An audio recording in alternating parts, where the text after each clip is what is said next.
27 ದೇಶಗಳ ಮಹಾ ಒಕ್ಕೂಟ ಆಗಿರುವಂತಹ ಯುರೋಪ್ ಜೊತೆಗೆ ಭಾರತ ಐತಿಹಾಸಿಕ ವ್ಯಾಪಾರ ಒಪ್ಪಂದವನ್ನು ಯುರೋಪಿಯನ್ ಯೂನಿಯನ್ ಜೊತೆಗೆ ಮಾಡಿಕೊಂಡಿದೆ.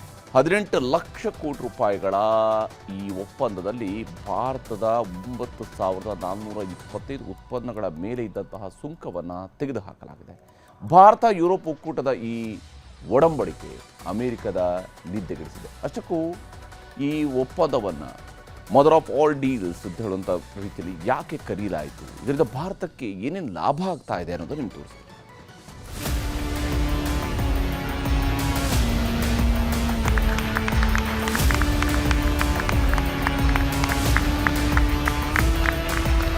ಜನವರಿ 27ರಂದು ಭಾರತ 27 ದೇಶಗಳ ಒಕ್ಕೂಟವಿರುವ ಯುರೋಪ್ ಜೊತೆ ಐತಿಹಾಸಿಕ ವ್ಯಾಪಾರ ಒಪ್ಪಂದಕ್ಕೆ ಸಹಿ ಹಾಕಿದೆ.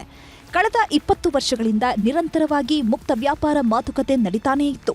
ಈಗ ಅಂತಿಮವಾಗಿ ಜಗತ್ತಿನ 2ನೇ ಆರ್ಥಿಕ ಒಕ್ಕೂಟದ ಜೊತೆಗಿನ ವ್ಯಾಪಾರ ಒಪ್ಪಂದಕ್ಕೆ ಅಧಿಕೃತ ಮುದ್ರೆ ಬಿದ್ದಿದೆ.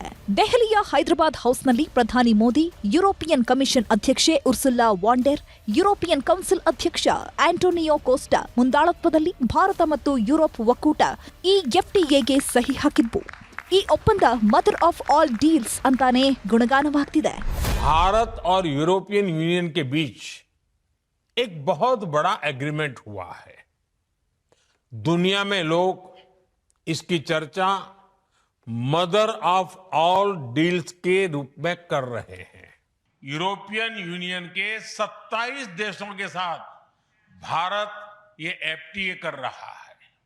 ट्रेड एग्रीमेंट नहीं है, यह साझा समृद्धि का ನಯಾ ಬ್ಲೂಪ್ರಿಂಟ್ ಹೈ. ಭಾರತ ಮತ್ತು ಯುರೋಪಿಯನ್ ಒಕ್ಕೂಟದ ನಡುವಿನ ಈ ಮಹತ್ವಾಕಾಂಕ್ಷೆ ಒಪ್ಪಂದ ಇಡೀ ಜಗತ್ತನ್ನೇ ನಿಬ್ಬೆರಗಾಗಿಸಿದೆ. ಅಮೆರಿಕ ಅಧ್ಯಕ್ಷ ಡೊನಾಲ್ಡ್ ಟ್ರಂಪ್ ಭಾರತದ ಉತ್ಪನ್ನಗಳ ಮೇಲೆ 50ರಷ್ಟು ಸುಂಕ ಹಾಕ್ತೀನಿ, 100ರಷ್ಟು ಸುಂಕ ಹಾಕ್ತೀವಿ ಅಂತ ಬೆದರಿಕೆ ಹಾಕ್ತಿದ್ರು. ಆದ್ರೆ ಒಂದೇ ಒಂದು ಒಪ್ಪಂದದ ಮೂಲಕ ಭಾರತ ಈಗ ಇಡೀ ಜಗತ್ತನ್ನೇ ತನ್ನ ಕಡೆ ತಿರುಗಿ ನೋಡುವಂತೆ ಮಾಡಿದೆ. ಇನ್ಮುಂದೆ Germany, France, Italy, Spain, Poland, Austria, Belgium, Bulgaria, Denmark, Greece, Ireland, Sweden ಸೇರಿದಂತೆ 27 ದೇಶಗಳ 45 ಕೋಟಿಗೂ ಹೆಚ್ಚು ಜನರಿಗೆ ಭಾರತದ ಉತ್ಪನ್ನಗಳು ಮುಕ್ತವಾಗಿ ವಿದೇಶಿ ಮಾರುಕಟ್ಟೆಗಳಲ್ಲಿ ರಾರಾಜಿಸಲಿವೆ.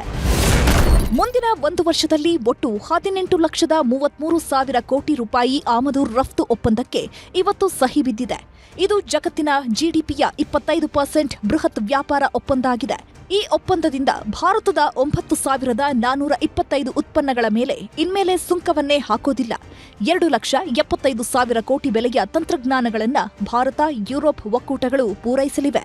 ಅಷ್ಟೇ ಅಲ್ಲ, 2,41,000 ಕೋಟಿ ಮೌಲ್ಯದ ಗಾರ್ಮೆಂಟ್ಸ್ ಉತ್ಪನ್ನಗಳು, 1,83,00,000 ಕೋಟಿ ಮೌಲ್ಯದ ಕೈಗಾರಿಕಾ ಉತ್ಪನ್ನಗಳು, 92,000 ಕೋಟಿ ಬೆಲೆಯ ಭಾರತದ ಚರ್ಮ, ಚಪ್ಪಲಿ, ಕರಕುಶಲ ಉತ್ಪನ್ನಗಳು ಯುರೋಪ್ ಒಕ್ಕೂಟದ 27 ರಾಷ್ಟ್ರಗಳಲ್ಲಿ ಮುಕ್ತವಾಗಿ ಮಾರಾಟ ಆಗಲಿವೆ.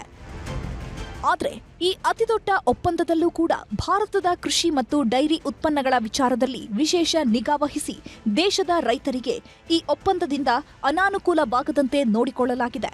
ಜೊತೆಗೆ ದೇಶದ ಇವಿ ವಾಹನ ಕ್ಷೇತ್ರದ ಹಿತಾಸಕ್ತಿ ಕಾಯುವ ಹಿನ್ನೆಲೆ ಕೆಲ ವರ್ಷಗಳವರೆಗೆ ಇವಿ ಸೆಕ್ಟರ್ ಅನ್ನ ಒಪ್ಪಂದದಿಂದ ಹೊರಗಿಟ್ಟು ಇತರ ಲಕ್ಸುರಿ ವಾಹನಗಳಿಗೆ ಸುಂಕ ರಿಯಾಯಿತಿ ಕೊಟ್ಟಿದೆ ಭಾರತ. ಭಾರತ ಮತ್ತು ಯುರೋಪ್ ಒಕ್ಕೂಟಗಳ ಈ ಒಪ್ಪಂದ ವಿಶ್ವವ್ಯಾಪಿ ಸದ್ದು ಮಾಡುತ್ತಿರುವಾಗಲೇ ಸುಂಕದ ಮೇಲೆ ಸವಾರಿ ಮಾಡ್ತಾ ಇರೋ ಅಮೆರಿಕ ಮಾತ್ರ ಜಟ್ಟಿ ಕೆಳಗೆ ಬಿದ್ರೂ ಮೀಸೆ ಮಣ್ಣಾಗಲಿಲ್ಲ ಅನ್ನೋ ರೀತಿ ತನ್ನದೇ ಮೊಂಡಾಟದ ಮಾತುಗಳನ್ನಾಡಿದೆ. ಈ ಒಪ್ಪಂದದ ವಿಚಾರವಾಗಿ ನಿಗಿ ಅಂತಿದೆ. We have put 25% tariffs on India for buying Russian oil. Guess what happened last week? The Europeans signed a trade deal with India. And just to be clear again, the Russian oil goes into India, the refined products come out, and the Europeans buy the refined products. They are financing the war against themselves. So ಅಮೆರಿಕದವರು ಎಷ್ಟಾದರೂ ಬೊಬ್ಬೆ ಹಾಕಲಿ, Bharat Europe ಒಕ್ಕೂಟಗಳ ಮಹಾ ಒಪ್ಪಂದ ದೇಶದಲ್ಲಿ ರೈತರಿಂದ ಹಿಡಿದು ಉದ್ಯಮಿಗಳವರೆಗೆ ಸಣ್ಣ ಉದ್ಯೋಗಿಗಳಿಂದ ರಕ್ಷಣೆ, ತಂತ್ರಜ್ಞಾನ, ಶಿಕ್ಷಣದಲ್ಲೂ ಮಹತ್ವದ ಪಾತ್ರ ವಹಿಸಲಿದೆ. ಭಾರತದ ಮೇಕ್ ಇನ್ ಇಂಡಿಯಾ ವಸ್ತುಗಳಿಗೆ ಬೇಡಿಕೆನೂ ಮುಂದಿನ 6 ತಿಂಗಳಲ್ಲಿ ಹೆಚ್ಚಾಗಲಿದೆ ಅನ್ನೋದೇ ಹೆಮ್ಮೆಯ ವಿಷಯ. Bureau report, news 18.